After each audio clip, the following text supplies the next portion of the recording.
आपके बारे में क्या बताऊं। आप एक साथ इतने सारे काम करते हो। आप एक एचआर प्रोफेशनल हैं, आप एक ट्रेनर भी हैं, क्लासिकल डांसर हैं, आप इवेंट मैनेज भी करते हैं, आप पेंटिंग भी करते हैं, आप स्टूडियो डिजाइन भी करते हैं, आपने बहुत सारे इवेंट्स होस्ट किए हैं, आई थिंक बॉलीवुड स्टार्स के लिए भी। So I must say many many congratulation. So मेरा पहला क्वेश्चन है, आप बताइए अपनी लाइफ के बारे में, कैसे आप यहाँ तक पहुंचे सुचारू। First of all Ashok ji, thank you so much for inviting me आपके शो पे इनवाइट करने के लिए। Now moving on with my introduction. Hi everyone, I am Sucharita धर।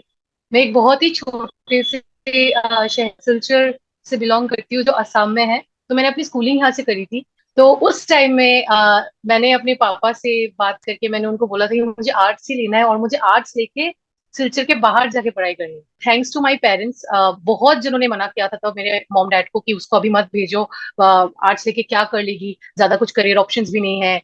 पर मैंने सबसे फाइट करके, मैं सबसे छोटी थी घर में, मेरे सारे कजिन्स ने साइंस या कॉमर्स लिया था। और सबसे फाइट करके मैं यहाँ से गई और मैंने बैंगलोर में फिर क्राइस्ट यूनिवर्सिटी में मैंने एडमिशन लिया। From there after Christ I did my triple majors from Saint Joseph's, and after that I was part of a very prestigious fellowship program which is called the Young India Fellowship Program, जो Ashoka university की एक flagship programme है। And they give you scholarship as well. So I did get a scholarship as well from Ashoka University, and I worked for my startup at that time. After that, I worked so with Genpact. I'm an HR professional. Right now, I also have my own startup. Shantika is basically trying to bridge the skill gap between tier two cities and metro cities. And parallelly, I also run my own NGO, which we recently started, and it will be focusing completely on women empowerment, women safety. So, yeah, this is all about me and a little bit else. I love to dance, and I'm a classical dancer. I love to paint, and yeah, that's all. And I love to travel also. बहुत अच्छा लगा सुजारिता आपके बारे में जान करके।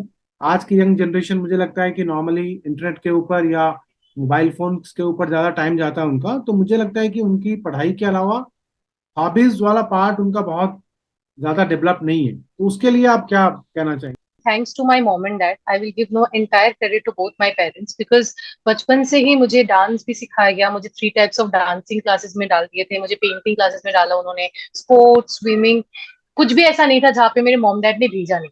But the hmm. Reason was because वो उन्होंने इसलिए नहीं भेजा क्योंकि मैं एक स्किल सीखूं। ऑब्वियसली एक नया स्किल सीखने को मिलता है, बट उन्होंने इसलिए भी भेजा बिकॉज आप जब एक्स्ट्रा करिकुलर एक्टिविटीज करते हो, ये एक तो आपको बहुत सारी चीजें सिखाती है डिफरेंट सेक्टर के बारे में। आज स्पोर्ट्स इंडस्ट्री हो गया, डांस इंडस्ट्री हो गया, एनजीओ सेक्टर हो गया, आपको बहुत एक ओवरऑल होलिस्टिक अप्रोच डेवलप होता है आपका। मुझे एक तो बहुत मजा आता था लोगों से इंटरेक्ट करने में, नई चीजें सीखने में। और मैंने ये रियलाइज किया था कि जितना मैं डिफरेंट चीजें सीखती हूँ उतना ही मेरा एकेडमिक्स भी आगे बढ़ रहा है, क्योंकि मैं अपने एकेडमिक्स में वो नया पर्सपेक्टिव डाल पाती हूँ जो शायद कुछ लोग नहीं डाल पाते। तो मैं कोशिश करती थी कि how can I merge both all the things that I do with my academics, number one. Second thing, आज मैं एनजीओ चला रही हूँ, मैं अपना खुद का स्टार्टअप कर रही हूँ।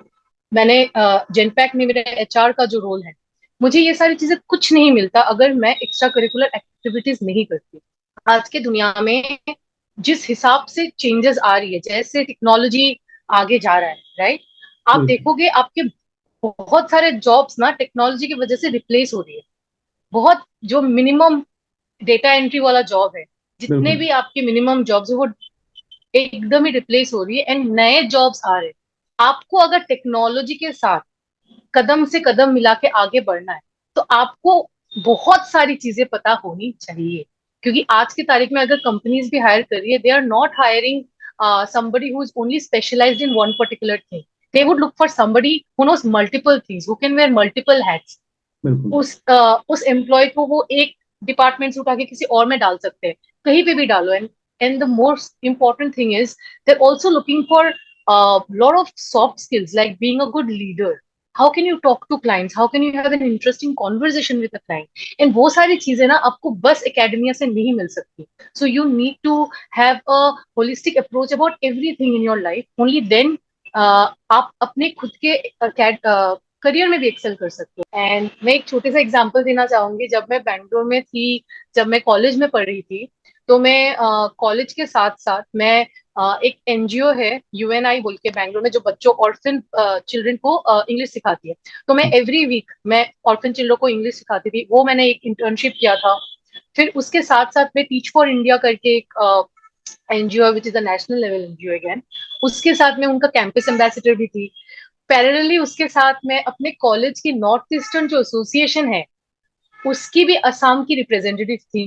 Okay, great. उसके साथ मैं उसके साथ मैं इवेंट मैनेजमेंट जो कंपनीज है बैंगलोर में उनके साथ भी काम करती थी। आपने जैसे स्टार्टिंग में बोला कि मैंने बहुत जी। सारे मूवीज के स्टार्स एक्टर्स के साथ काम किया है।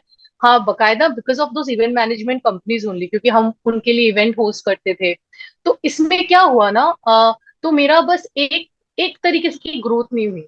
मैं बहुत सारी चीजें सीख पाई और उसको मैं आज की तारीख में मैं अपने एनजीओ में भी काम डाल पा रही हूँ, मैं अपने स्टार्टअप में भी डाल पा रही हूँ, मैं एक एंटरप्रेन्योर के हिसाब से भी काम कर रही हूँ। So I think this is very important in this age. I would say if you have to survive you need to learn new skills, you need to invest in hobbies, you need to have multiple things in your life.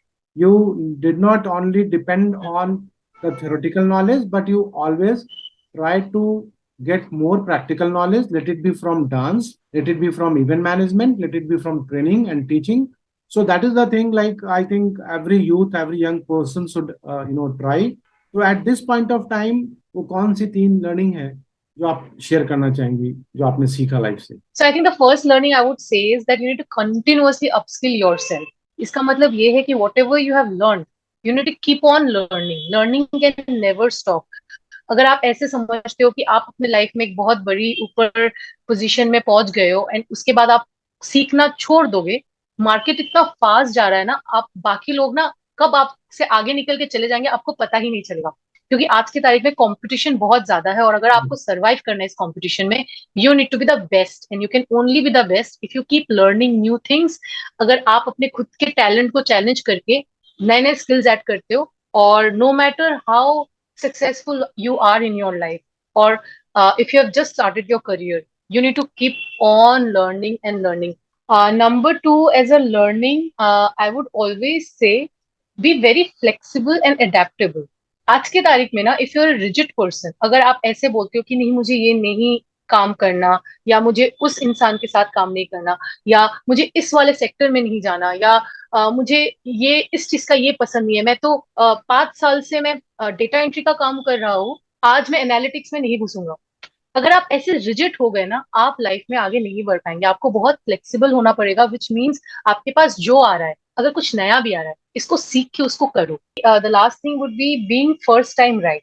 I think मैंने ये at least corporate में सीखा है कि अगर आप कुछ काम कर रहे हो, उसको पूरा शिद्दत से पूरा जान लगा के उसको अच्छे से करो, ताकि एक ही बार में आपका परफेक्ट हो। फॉर एग्जाम्पल, आप कहीं पे भी कुछ भी काम करते हो, उस पे 100% दो, अगर जरूरत पड़े तो 200% दो। अगर आपको अगर if you want, work on it whole night, work on it 2 days, 3 days, 5 days. But when you give the proposal or when you finish the work, it should be perfect. It should not keep coming back to you. 4-5 बार आपके पास वापस आ रहा है कि नहीं आपने ये गलती है, इसमें ये आपने छोड़ दिया, वो पार्ट आपने देखा नहीं। तो आप जब कोई भी काम करो, उसको सबसे पहले तो एक स्ट्रैटेजी बना के काम करो। ये मेरी एक बहुत बड़ी लर्निंग है कि उसमें आप प्लानिंग अच्छे से करो। प्लानिंग पार्ट को पहले तो सबसे पहले प्लानिंग करो, है ना। उसके बाद रिसर्च करो। रिसर्च लोग करते नहीं है। आज की तारीख में कुछ भी वो काम करते हो उसमें थोड़ा रिसर्च नहीं करते।